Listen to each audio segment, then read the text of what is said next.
Hello students, मैं Prince Kumar आप सभी को स्वागत करता हूं यूपी पुलिस कांस्टेबल जो री एग्ज़ाम होने वाला है उसका हिंदी क्लास में। जितने भी हमारे विद्यार्थी अगर आप लोग यूपी पुलिस की तैयारी कर रहे हो तो यह क्लास आप सभी के लिए most important and selected class है और आप सभी को पूरा देखना यह क्लास अति आवश्यक है। मैं इसलिए कह रहा हूँ कि इस क्लास में जितना भी प्रश्न लिया गया है सभी प्रश्न यानी कि मानो 99.99% जो प्रश्न मिलेगा प्रीवियस ईयर प्रश्न मिलेगा और कुछ परसेंट जो प्रश्न मिलेगा आप सभी के एग्जाम बेस कंटेंट से प्रश्न देखने को मिलेगा, समझो। तो इसीलिए आप सभी को पूरा देखना अति आवश्यक है। हर एक प्रश्न आप सभी को नंबर देने के लिए रखता है क्षमता, तो इसीलिए हर एक प्रश्न को आप लोग बारीकता से अध्ययन करो क्योंकि यहाँ से 99% आप सभी को मिलेगा प्रीवियस ईयर और कुछ पॉइंट प्रश्न आप सभी को एग्जाम बेस मिलेगा, इसलिए सभी प्रश्न को बारीकता से लगाना। तो चलो शुरू करते हैं। पहला प्रश्न देखो, पहला प्रश्न कर रहा है इनमें से किसका उच्चारण कंठ से होता है। कंठ की बात करें तो क्या बोलते हो भाई कंठ से? तो बोलोगे सर नहीं, प तो नहीं, च तो नहीं, लेकिन ग। देखो जब आप लोग बोलो ग ग तो क्या होता है, कहाँ से निकलता है? तो कंठ से निकलता है, यानी ग जो होगा ना आपका कहाँ से उच्चारण होता है? तो कंठ से होता है। अब बात कर ले कि त कहाँ से बोलते हो भाई? तो त बोलो त तो क्या होता है? दंत से, यानी दांत से उत्पन्न होता है। कहाँ से? दंत से। अगर प की बात करें तो बोलो प, तो प कहाँ से होता है? ओठ से, ओठ से हुआ प। च की बात करें तो च च बोलते हो तो क्या होता है? तो तालुब होता है, यानी जीभ के ऊपर वाले उसे हम क्या कहते हैं? तालुब्य, यानी तलुब से होता है च। लेकिन इस प्रश्न का राइट आंसर होगा ऑप्शन नंबर बी, कंठ से क्या बोलते हो? तो ग। समझ गए हो? चलो 2 नंबर प्रश्न देखो। 2 नंबर प्रश्न समझना, कराए निम्नलिखित विराम चिन्ह में से कौन सा विराम चिन्ह है, सॉरी विवरण चिन्ह है, कौन सा विवरण चिन्ह है जो आप सभी को बताना है। यहाँ पे देखो ऑप्शन ए है, सी है, बी है, डी है। अब बताना इन ऑप्शन में कौन सा ऑप्शन विवरण चिन्ह है। तो विवरण चिन्ह आप लोग कैसे देते हो? तो इस तरह से लकीर खींचते हो और यहाँ भी एक बिंदु और यहाँ भी एक बिंदु। कौन सा ऑप्शन दिख रहा है? तो बोलो सर ऑप्शन ए दिख रहा है, इस तरह से, जो कि विवरण चिन्ह है। समझ गए हो? चलो 2 नंबर का प्रश्न देखो। 2 नंबर का क्या है, सॉरी 3 नंबर का प्रश्न देखो क्या है। कराए निम्नलिखित प्रश्नों में 4 विकल्प में से उस विकल्प का चयन करें जो भाववाचक संज्ञा का सही विकल्प नहीं रखता है। भाववाचक संज्ञा सबसे पहले आप सभी को समझना होगा हम किसे कहते हैं। तो भाववाचक संज्ञा उसे कहते हैं जो किसी ना आप लोग देख सकते हो ना उसे छू सकते हो, वनली वन आप लोग उसे क्या कह सकते हो? महसूस कर सकते हो। समझ हो? जैसे कि भाववाचक की संज्ञा कर रहा है, कौन सा ऑप्शन नहीं है? तो देखो भारीपन की बात करें तो भारीपन क्या है? भाववाचक संज्ञा। भारीपन को आप लोग कभी देखे हो, कभी छुए हो? नहीं ना, महसूस किए हो। जैसे आप सभी के सर पे 50 केजी का कोई बोरा धर दे तो वह क्या होता है? भारीपन होता है, उसे महसूस करते हो कि भारी है, उसे कभी देखे हो? नहीं। जैसे दास्ता, दास्ता क्या है? भाववाचक संज्ञा।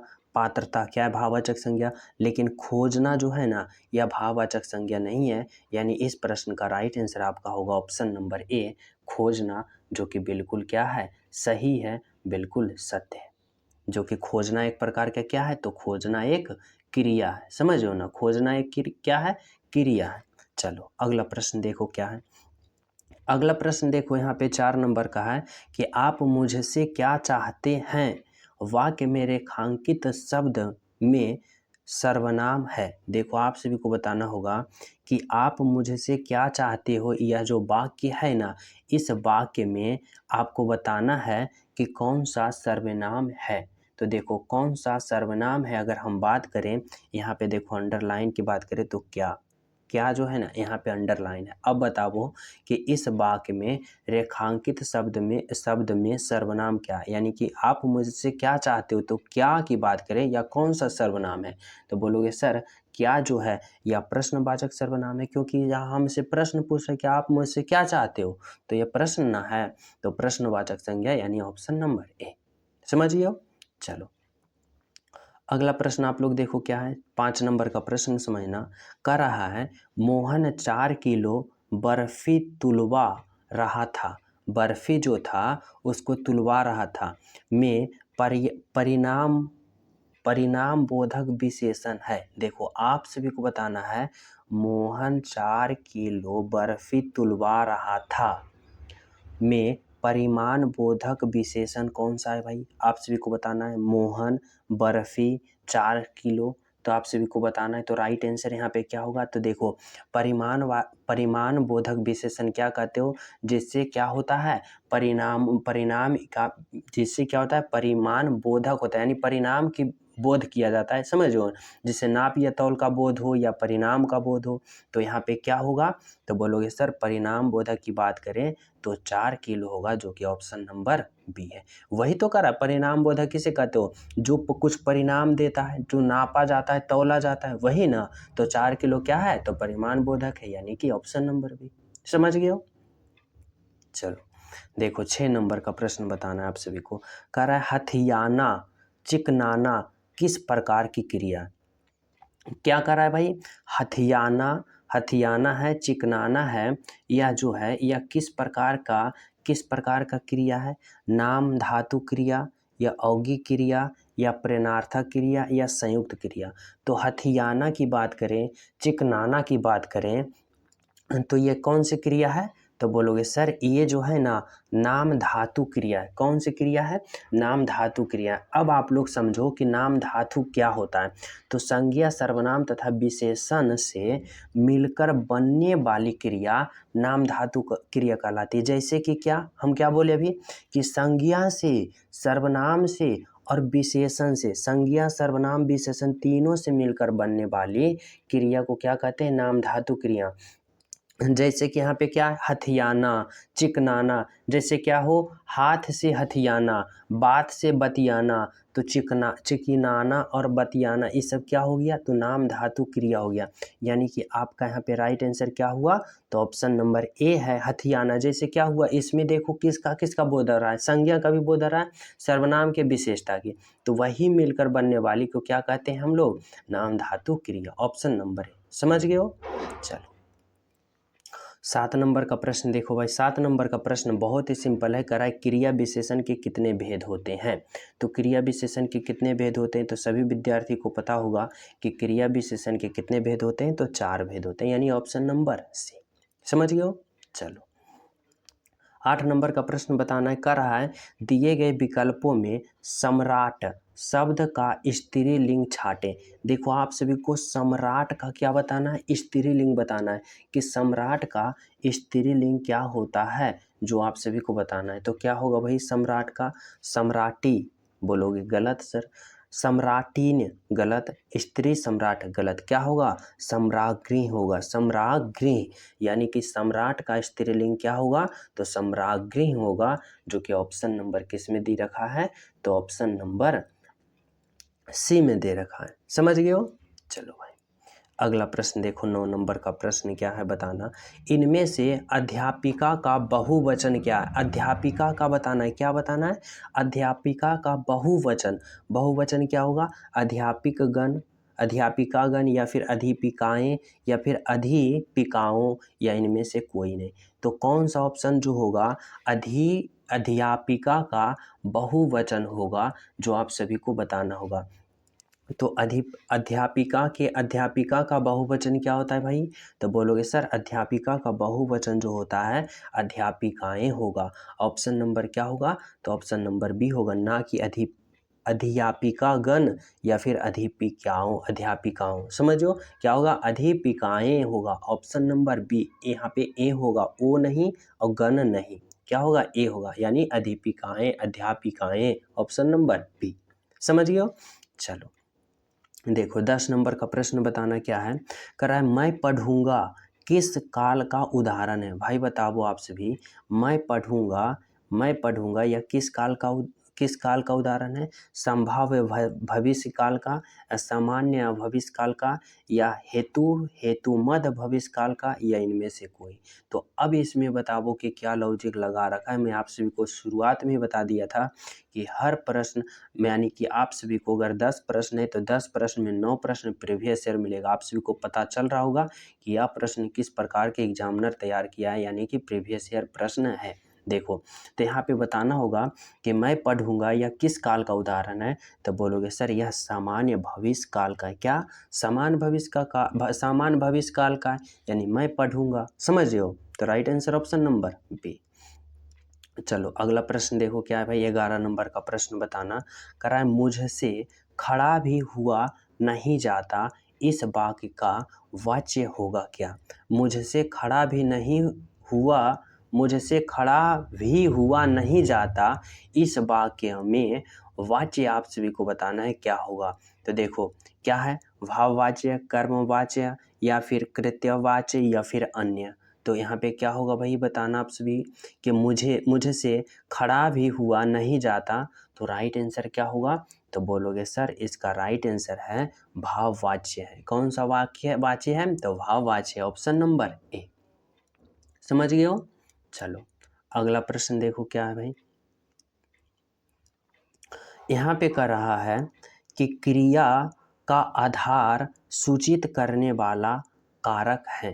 क्रिया का आधार सूचित करने वाला कारक क्या है, तो आप सभी को बताना है अपार्दन कारक, या संबंध कारक, या अधिकरण कारक, या संपादक कारक। तो देखो क्रिया का आधार सूचित करने वाला कारक है, तो कौन सा यहाँ पे, तो बोलोगे सर क्रिया का अधिकार सूचित करने वाले की हम बात करें तो राइट आंसर होगा अधिकरण कारक। अधिकरण कारक जो होता है ना, क्रिया का आधार सूचित करने वाला कारक होता है, जो कि किस ऑप्शन में दे रखा है, तो ऑप्शन नंबर सी में दे रखा है। समझो। तो यहाँ पे समझ गए हो कि अधिकरण कारक क्या होता है, जो कि क्रिया का आधार या सूचित करने वाले होता है, यानी क्रिया का आधार सूचित करने वाले कारक को क्या कहा जाता है, तो अधिकरण कारक कहा जाता है, यानी ऑप्शन नंबर सी। देखो 13 नंबर का प्रश्न समझना। कराए निम्नलिखित में से कौन सा तत्सम नहीं है, तो तत्सम बताना है। तो यहाँ पे बताना है आप सभी को कौन सा तत्सम नहीं है, गायक, नायक, शावक, या उपखान। तो आप सभी सोचो कि इनमें से कौन सा जो है वह तत्सम नहीं है। तो राइट आंसर क्या होगा, उपखान। उपखान जो है वह क्या है, तत्सम नहीं है। जबकि यहाँ पे क्या है, गायक, नायक और शावक जो है यह क्या है, तो यह तत्सम है, लेकिन उपखान जो है वह तत्सम नहीं है। समझ गए हो। चलो अगला प्रश्न देखो भाई क्या है, देखो यहाँ पे 14 नंबर का प्रश्न समझना। 14 नंबर का प्रश्न क्या कर रहा है, इनमें से कौन सा शब्द उर्दू के उपसर्ग से नहीं बनता है। उर्दू के उपसर्ग से नहीं बनता है, जो आप सभी को बताना होगा कौन सा, नाराज, लाचार, या दुबला, या बेवकूफ़। तो क्या कौन सा शब्द है जो उर्दू के उपसर्ग से नहीं बनता है, तो राइट आंसर क्या होगा। तो बोलोगे सर राइट आंसर की बात करें तो राइट आंसर होगा ऑप्शन नंबर सी, दुबला, जो कि उर्दू के उपसर्ग से नहीं बनता है। समझियो आपका राइट आंसर क्या है, ऑप्शन नंबर सी। चलो अगला प्रश्न देखो क्या है यहाँ पे 15 नंबर का प्रश्न। 15 नंबर का प्रश्न बताना है छलिया में प्रयुक्त प्रत्यय इनमें से कौन सा है। छलिया जो लिखा हुआ या वाक्य है, इनमें प्रयुक्त प्रत्यय में से कौन सा है, या, वया, अया, या फिर या। तो राइट आंसर की बात करें तो राइट आंसर क्या होगा, तो राइट आंसर होगा कि छलिया शब्द में कौन सा प्रत्यय है। तो बोलोगे सर छलिया शब्द में, अगर हम छलिया शब्द की बात करें तो इसमें या प्रत्यय है, यानी ऑप्शन नंबर ए। समझ गए हो। चलो देखो 16 नंबर का प्रश्न क्या है भाई, 16 नंबर का प्रश्न समझना। करे सन्यासी का विलोम शब्द क्या है। सन्यासी का विलोम शब्द क्या है, संतापी, इनमें से कोई नहीं, विरक्त, या गृहस्थ। तो सन्यासी के विलोम शब्द बताना है। सन्यासी का विलोम शब्द क्या होता है, तो सन्यासी की अगर हम विलोम की बात करें तो राइट आंसर होगा क्या, गृहस्थ, यानी गृहस्थ जीवन जो जी रहा है, यानी शादी ब्याह करके अपने बाल बच्चे को देख रहा है, उसे हम क्या कहते हैं, गृहस्थ जीवन। और सन्यासी जीवन जो कि सन्यास लेकर रहता है। समझ गए हो। तो राइट आंसर क्या होगा, ऑप्शन नंबर सी। तो चले हम सब अगले प्रश्न पे। तो देखो अगला प्रश्न आप लोग समझना, 17 नंबर का प्रश्न क्या कर रहा है, कर रहा है उसका उतरिए उस पर बहुत जांच रहा था। करा निम्नलिखित वाक्यों में रेखांकित शब्द का विलोम के लिए विकल्पों में उचित विलोम छाटे। यहाँ पे आप सभी को ना विलोम छाटने के लिए करा है। 16 नंबर का प्रश्न है और आप बताना है उतरिए का विलोम क्या होगा। उतरिए, उसका उतरिए उस पर बहुत जच रहा था। उतरिए का क्या होगा? टोपी, कोट, साड़ी या फिर अधोव्यय। तो आप सभी को हम बता दें कि उतरिए शब्द का विलोम क्या होता है, तो बोलोगे सर उतरिए शब्द का होता है अधोवस्त्र। क्या होता है? अधोवस्त्र होता है, यानी ऑप्शन नंबर डी होगा। समझिए हो? चलो 17 नंबर का प्रश्न देखो, करा इनमें से रसाल का पर्यायवाची कौन सा है? रसाल का पर्यायवाची कौन सा है भाई? आम है, जामुन है, नींबू है या इमली है? तो रसाल की हम बात करें तो रसाल का पर्यायवाची क्या होता है? तो बोलोगे सर रसाल का पर्यायवाची तो होता है क्या? तो बोलोगे आम होता है, यानी कि यहाँ पे आपका क्या होगा राइट आंसर? तो आम होगा, जो कि 18 नंबर का प्रश्न है। राइट आंसर क्या हुआ? तो रसाल का क्या कहते हो? आम कहते हो। समझियो? चलो 19 नंबर का देखो, बिडौजा। बिडौजा का आप सभी को क्या बताना है? पर्यायवाची शब्द बताना है। बिडौजा तो होता है, बिडौजा यह किसका पर्यायवाची है? तो बिडौजा जो होता है ना, वह किसका पर्यायवाची होता है? तो बोलोगे सर बिडौजा जो होता है वह इंद्र का होता है। किसका होता है? इंद्र का, यानी ऑप्शन नंबर सी। समझ गए हो?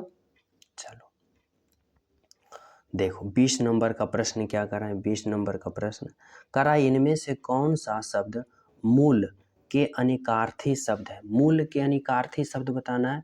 अनेकार्थी शब्द किसे कहते हो? जिसे एक से अधिक अर्थ निकालने वाले हो, उसे हम क्या कहते हैं? अनेकार्थी शब्द कहते हैं। तो मूल का अनेकार्थी शब्द क्या होता है? तो मूल का अनेकार्थी शब्द क्या होता है? तो बोलोगे सर जड़ होता है, ना कि जोड़, ना कि भूमि, ना कि पत्थर। क्या होता है? ऑप्शन नंबर बी जड़ होता है। समझ गए हो? चलो अगला प्रश्न देखो भाई, 21 नंबर का प्रश्न क्या है? कर रहा है असत्य, असत्य का अर्थ खाली स्थान होता है, परंतु असत्य का अर्थ शक्ति विहीन होता है। ये समरूपी भिन्नार्थ शब्द है। यहाँ पे बताना है कि इस असत्य का अर्थ क्या होगा, परंतु इस असक्त का अर्थ जो होता है ना शक्ति विहीन, जिसके पास कोई शक्ति नहीं होता है, ई असक्त को कहते हैं। यानी तलबी सा वाले अगर असा हो तो इस असक्त को शक्ति विहीन कहते हैं, लेकिन जब डंटी सा वाले सा हो असक्त में तो इसे क्या कहते हो भाई? हानि कहते हो, प्रभावशाली कहते हो, विरक्त कहते हो, या दुष्ट प्रभाव कहते हैं, दुष्प्रभाव कहते हो। तो यहाँ पे इसका राइट आंसर क्या होगा भाई? तो यहाँ पे अगर हम बात करें तो इस असक्त को, जो डंटी सा वाले सा हो, तो इस असक्त को विरक्त कहते हैं। क्या कहते हैं? विरक्त कहते हैं। परंतु तलब सा वाले इस असक्त को शक्ति विहीन कहते हैं। समझ गए हो ना? चलो देखो अगला प्रश्न क्या है? 22 नंबर का प्रश्न कर रहा है गोद में सोने वाली स्त्री के लिए एक शब्द बताएं। देखो गोद में सोने वाली स्त्री के लिए एक शब्द क्या होता है कि उसे क्या कहते हो भाई? एक शब्द में आकांक्षनीय या फिर सिदित या अनिद्रिय या इनमें से कोई नहीं। तो गोद में सोने वाली स्त्री के लिए एक शब्द क्या होगा? तो बोलोगे सर राइट आंसर होगा आकांक्षानीय। क्या उसे कहते हो? तो आकांक्षानीय कहते हो, यानी ऑप्शन नंबर ए। चलो अगला प्रश्न देखो भाई, अगला प्रश्न है निम्नलिखित शब्दों में से कौन सा शब्द मृत्यु के लिए प्रयुक्त नहीं होता है? मृत्यु के लिए आप सभी को बताना है, मृत्यु के लिए प्रयुक्त नहीं होता है जो आप सभी को बताना, अनागत, महानिद्रा, चल बसना या इंतकाल। तो देखो मृत्यु के लिए कौन सा शब्द का प्रयोग आप लोग नहीं करते? देखो चल बसना को करते हो कि मृत्यु हो गया, इकंत काल को कहते हो, महानिद्रा को कहते हो, लेकिन अनागत को आप लोग क्या कहते हो? मृत्यु का अर्थ नहीं कहते हो, यानी मृत्यु का प्रयुक्त नहीं करते हो अनागत में। जैसे आप लोग बोल चाल भाषा में कहते हो मृत्यु को क्या कहते हो? कि चल बसना, इतंत काल, महानिद्रा, लेकिन अनागन आप लोग मृत्यु का अर्थ नहीं कहते हो, मृत्यु शब्द में प्रयोग नहीं करते हो। समझ रहे हो ना? चलो अगला प्रश्न देखो क्या है? 24 नंबर का प्रश्न। 24 नंबर का शुभेच्छा, शुभेच्छा का आप सभी को संधि विच्छेद बताना है। क्या होगा भाई? शुभेच्छा का संधि विच्छेद की अगर हम बात करें तो शुभेच्छा का संधि विच्छेद होता है क्या?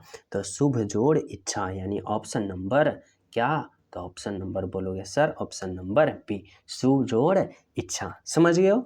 चलो अगला प्रश्न देखो क्या है भाई, 26 नंबर का प्रश्न। राजपुत्र में कौन सा समास है? राजपुत्र में आप सभी को बताना है कि कौन सा समास होता है राजपुत्र में भाई। तो देखो, अगर हम बात करें कि राजपुत्र में द्वंद पुरुष, द्वंद या द्वंद्व या कर्मधारय, तो आप सभी को बताना है, क्या बताना है कि राजपुरुष में कौन सा समास है। तो क्या बोलोगे?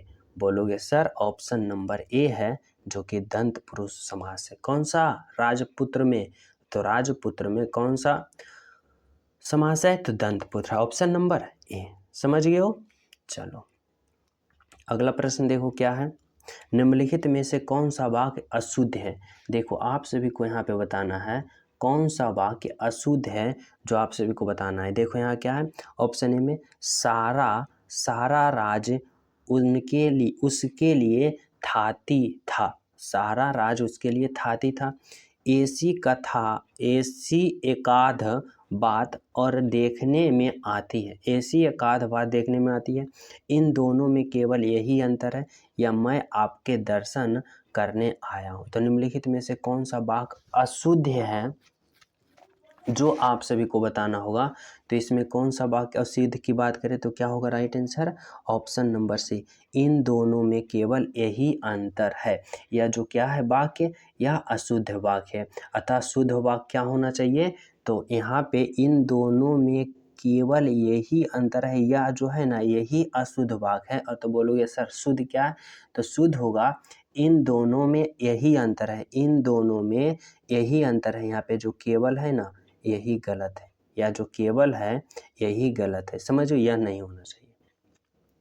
चलिए अगला प्रश्न पे तो देखो, अगला प्रश्न बताना है भाव जिसके हृदय में रहते हैं उन्हें क्या कहते हैं। देखो आप सभी को बताना है भाव जिनके हृदय में रहते हैं उसे क्या कहते हैं? आश्रय, उद्यपी, आलंबन या आलंबन जनी उद्दीपन।